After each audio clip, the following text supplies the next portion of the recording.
This is day one as a refugee in Canada. We made it across the border yesterday afternoon, and we're in an Airbnb now. I don't have a home. My forwarding address is a friend's in America.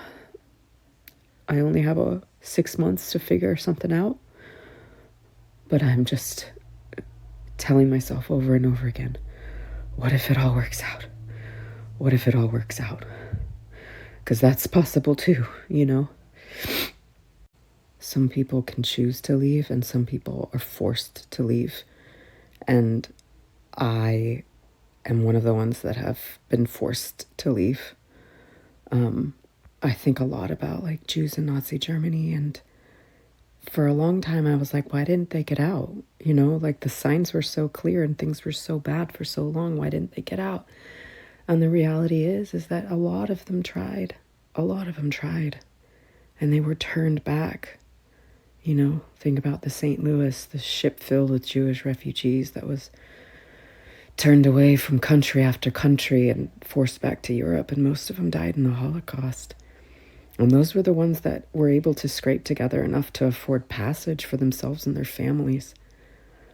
You know, and like a lot of people tell me, oh, I could never do that, or I don't have money to do that. But the reality is that when violence comes to you, you leave or you stay. And you have shitty choices. Either one is a shitty choice. Welcome to The Wall. In today's video, we'll be looking at part 2 of our refugee story in Canada, and how Canada has just changed the laws for these refugees. But first, don't forget to like, subscribe, and leave a comment, because your support helps us a lot. Now, let's get started. And having done this now, I can testify that it was the hardest thing I've ever done. Just ripping my life apart at the seams to come to a strange place where I don't know if I'll be able to stay or be welcomed. Canadians are so kind. From just my experiences online, there are so many kind, welcoming Canadians. You know, it's not like in the US where people hate immigrants now. So many people hate immigrants just because they're different and they're new. Even though we were supposed to be like a country of immigrants, right? Like that's what we said for years.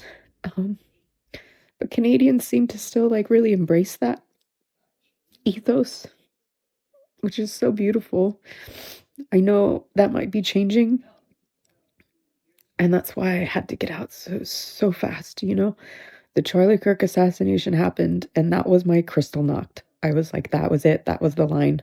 Seeing the response to that, how they blamed trans people so fast, seeing the rhetoric around any political opposition from the left, you know, like Democrats that are basically centrists, and being somebody who's actually on the left, who would so easily be considered a terrorist because of all of my activism.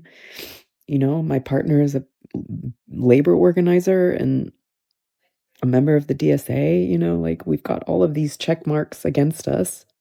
And I study this, right? I study Christian nationalism. I've studied genocide, you know, like I've, I have no illusions that the US is in any way exceptional, that Americans are in any way different.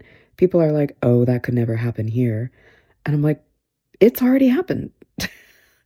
Like, what do you think Jim Crow was? What do you think the genocide of the tribes was? You know, like slavery. Like, what are you even saying? I think people are just so desperate for things to be okay, for hope, for normalcy. Normalcy bias is a real thing. And I was talking, as we were driving away, I was talking to my friend who's also trying to leave. She's waiting for her citizenship paperwork to come in for Spain, because she's got a father who's naturalized from Spain. And she was like, yeah, it's like the water in the boiling pot, you know? Like people are just Every time there's something horrific, you can either turn off the news if you're not immediately affected, or you just say, oh, that's only going to happen to immigrants. Oh, that's only going to happen to Latinos. Oh, that's only going to happen to trans people. The reality is that once it starts happening, anybody can get in the way. And even if we don't enter a full-blown civil war, which is likely at this point, I I just see the political violence ratcheting up. Even just the randomness of the violence ratcheting up. And the reality is that, like, even if Trump hadn't gotten elected, what future is there in America? On that whole show about fleeing the United States because you're supposedly in danger, only to end up staying in an Airbnb in Canada like it's some kind of dramatic getaway. That doesn't sound like persecution. It sounds like a need for attention. And when you hear the way she talks, it becomes pretty clear that she's not reacting to a real and immediate threat. She's feeding a narrative where she always has to be the main character, especially now that she no longer has the same political spotlight she used to have. And I can just imagine Canadians being happy that these people go there because of the free help the government gives them, not to contribute. That's why they don't want immigrants, because the people who used to come before came to work. What's happening now is about getting benefits or scamming the country's social programs. What career could I ever have had as a sociologist who studies far-right extremism? You know? I'm tired of being so afraid of getting sick and going into medical debt. I'm tired of not being able to afford a house. I'm tired of being afraid, when I'm teaching in classrooms that somebody's gonna come and shoot it up. What kind of fucking country is that? And that's just kind of the stuff that everybody goes through. It's not even like specific to my positionality as a non-binary person and as a leftist. I fully understand why people stay, and I don't fault them. It's so hard. It's so hard. Every choice is so hard. These have been so difficult to just make these choices back to back of what to keep and what to let go, and throwing away things that matter to me and selling stuff that I treasure to people who don't give a shit about it. And I have had the ability to like store a few things in a storage unit and with friends, and my partner has a work visa, so they're gonna come back and get it. But like the fear we felt crossing the border, the fear of not being able to stay. And this is such a kind and welcoming country, you know? And I hope to be able to stay. I hope I haven't given up on my career, but at least I'll be not in some fucking camp or worse. And I think things will eventually get better in the US, but I don't think I don't think there's any future for me there. And I plan to turn around and try to help everybody I can do the same, get to safety. You can't save everybody, but you can save some, and that matters. That matters. Thank you to everybody who's donated and helped and sent good wishes, and it does make a difference. And you have to hold on to hope. You have to hold on to hope and faith in the future. Because by coming here, I've given myself some kind of future, I think, which is more than I had in America. These are a complete ripoff. A sociologist who studies the far right, and she wonders why she can't even cover her medical bill, let alone afford a house. But all this crying is just a performance, because social media platforms like TikTok have turned into places where people go to beg. Look at how she says thank you for the donations. That's what this is about. I tell you a sad story, say I'm being persecuted, talk about how hard it is to leave, and then I end up in an Airbnb. This has to be a joke. But it looks like Canada has gotten tired of taking in these people who keep claiming they're refugees when nobody is actually after them. They want to get into refugee programs to collect benefits. Look at how Canada changed its laws for her. Women. I am a trans refugee living in Canada, and there's a new bill that could change how refugees get protection here, and I want to explain why. I'm speaking about this not just as a refugee myself, but as someone who works with refugee communities across the country and with people who found safety in Canada. Bill C-12 is a federal immigration bill that recently passed third reading in the Senate, which means Parliament has essentially approved it. The only step left is royal assent, and then it becomes law. So what does this bill actually do? One of the biggest changes is that it could limit who gets access to a full refugee hearing in this country. Right now, when someone claims asylum, they usually have the opportunity to present their case before the Immigration and Refugee Board, an independent tribunal. They can bring evidence, explain their story, and show why returning to their country can put them in danger. But under parts of Bill C-12, some asylum seekers could be declared ineligible for that full hearing. For example, people who apply for asylum more than 1 year after arriving in Canada, and people who have tried to seek asylum in a different country first. Instead of a full hearing, they may only receive a limited risk assessment, which is a much narrower process. And this is why we are raising concerns. Because many refugees, especially queer and trans refugees, do not feel safe enough to disclose their identity right away. Many of us arrive in Canada still afraid to talk about our sexual orientation or gender identity, because we come from countries where speaking about it can simply mean imprisonment, violence, or even death. If access to a full refugee hearing becomes restricted, people with complex stories, trauma, family violence, and persecution may not get the chance to properly explain their case. And that matters, because refugee law is not just paperwork. When we change refugee laws, we're not just changing policy, we're deciding who gets safety and who might be sent back to danger.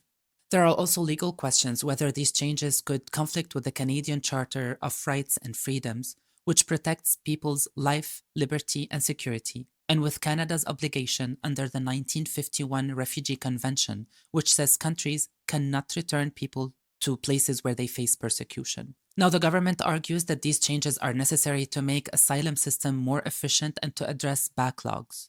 But I am here to tell you that efficiency should never come at the expense of fairness and protection.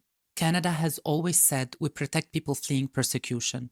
The question now is, with bills like Bill C-12, will that still be true? I did not survive persecution just to watch the door close behind me. Because refugee protection is not just immigration policy, it's a life or death policy. Now, I've always believed that when a lot of people want to go somewhere, it's because they're getting some kind of benefit. So let's look at the benefits these refugees receive in Canada, paid for by the taxes of men and the Canadian people. Direct financial support through the Resettlement Assistance Program, or RAP, a monthly payment to cover rent, food, transportation, and basic needs. Approximate amount, similar to Canadian welfare, for up to 12 months. Housing, temporary accommodation upon arrival, such as hotels or reception centers, help finding an apartment, the initial deposit, the first month's rent, and partial rent support at the beginning. Free medical care through the Interim Federal Health Program, or IFHB. Doctor visits, hospitalization, basic medications, mental health care, and in some cases basic dental care, with coverage similar to the public system. On top of all that, add free education, childcare, employment programs, and comprehensive social support. I want to be a refugee too. Feminists are after me. Is there a spot for me in Canada with all those benefits? That's why people keep coming. Because wherever they're giving something away for free, everyone wants to go there, especially people dealing with hormone programs that are... Okay, I'm back in Canada. I'm in Montreal, and the next step is to look at apartments or short-term rentals of some sort. I think I can be here as a US citizen for like 3 to 6 months without a visa, but then I need a visa after that, basically, or refugee status. I'm not sure. So I kind of have to like look at all of my options, research, and hope that things work out and I don't have to go back to the United States. Um, if anybody has any tips, any Americans that have done this, and also any trans people out there in Montreal, if you know any places and doctors that I can get in contact with, that would be great because I'm running out of hormones. So yeah. All right. I'll talk to you guys soon. Oh my God, who the hell cares? She's running out of hormones. Now, to the men in Canada, I'll just say this. Be careful, because all these people are heading to Canada. Personally, I'd be worried. And if you drink alcohol, then be even more careful about getting drunk at a nightclub so you don't end up with a surprise. Because a lot of them are going to Canada. This is why people hate migration, because what's arriving in these countries isn't productive people, but people who want to live off social programs. You don't see them moving to China or to countries that won't give them a single cent in assistance, do you? Okay, they, thems, we're almost to the Canadian border. Just let me do all the talking. All I have to say is that we're being persecuted in our homeland. Our rights are being taken away and our lives are in peril and danger. If it's anything like the United States, we'll just be given our iPhone 22s right away. We'll be taken out to the Ritz-Carlton. They're going to give us our $2,000 a month stipends. That should be plenty for us to live on. Do we need our passports? Our passports? No. If it's anything like the U.S., we don't need any documentation or IGs whatsoever. The only thing we really need is our plan B. Carla, did you remember yours? Yes, I have 6 bottles. Oh yeah, that should last at least 6 months, Carla. Good job. To cross over, get our iPhone 22s, be shuttled off to the Ritz-Carlton, and then we'll get our $2,000 a month. Carol, you can't laugh during the filming. Okay, I'm plugging my nose. That's so true, though. It's hard not to laugh. It's so true. Okay, that was very good, though. Let's keep going. All right. No, I'm not going to. I have to refilm that because you're laughing. Sorry, where's your water? That's why we're not good. It feels like a slap in the face when the citizen who helped build that country through taxes, work, and years of effort feels like they get less than the person who just arrived. That's where the real anger comes from. Not because people are arriving, but because the system seems to reward the newcomer first while making its own citizens wait, pay, and put up with the decline of services that were already overwhelmed. The worst part is that they are going there because of those refugee laws, not because they actually want to live in Canada. Because the moment that law is removed, that persecution fantasy disappears instantly, since there is nothing free left. A sad reality for Canadian men, who will have to finance these people's lives with their taxes. We've reached the end of the video, but before we go, the questions are for you. Why do you think so many people turn any disagreement or discomfort into supposed persecution? With all the benefits Canada offers, do you think many would go out of real need or out of convenience? If you enjoyed the video, give it a like, subscribe to the channel, and turn on the notification bell. Your support means a lot to us and motivates us to keep creating more content. Stay tuned for the next video from the wall.